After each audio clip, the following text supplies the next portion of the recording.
Billy Lynn's Long Halftime Walk, which is the new film by Ang Lee. And so the story of Billy Lynn's Long Halftime Walk, which is, let's be honest, which is, based on a novel. So a 19-year-old army specialist has been involved in an act of heroism, which is seen by the media.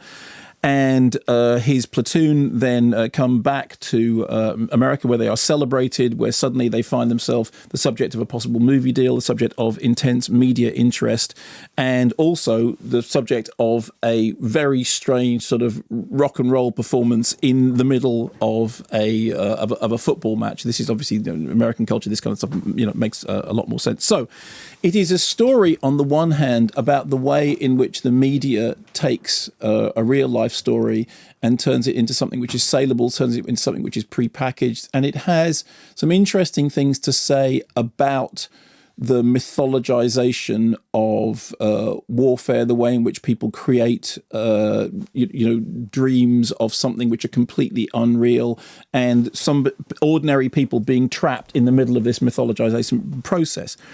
What's peculiar about the film, which stars Joe Alwyn and Kristen Stewart, who plays his sister, is that it's been shot by Ang Lee with this extremely high frame rate. Ang Lee, of course, when he did Life of Pi, I think was one of the few people that really did something interesting with the 3D format. In the case of this, very, very high frame rate, digital 2D, ultra clear image.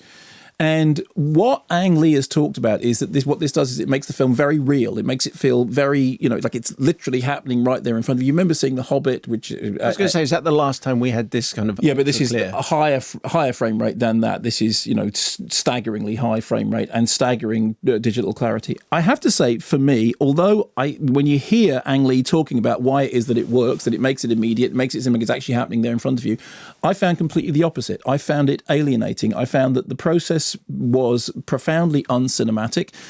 That same thing that you had with The Hobbit, which was to do with making everything look a little bit like behind-the-scenes footage. What happens in the case of this is, because the image is so crystal clear, has none of that cinematic filtering. It literally looks like a kind of really, really clear high-def monitor.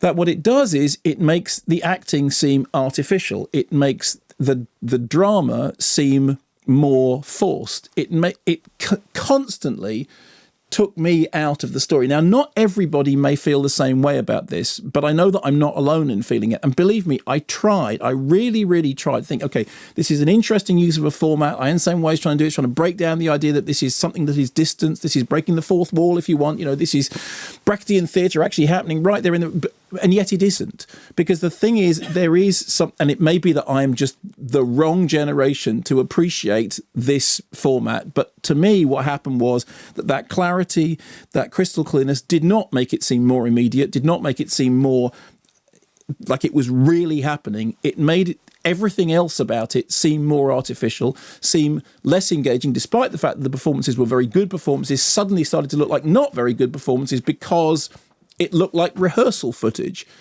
And it was one of the clearest cases I can think of in which somebody thought, this will be an experimental idea, let's see if it works. And the answer is, it doesn't.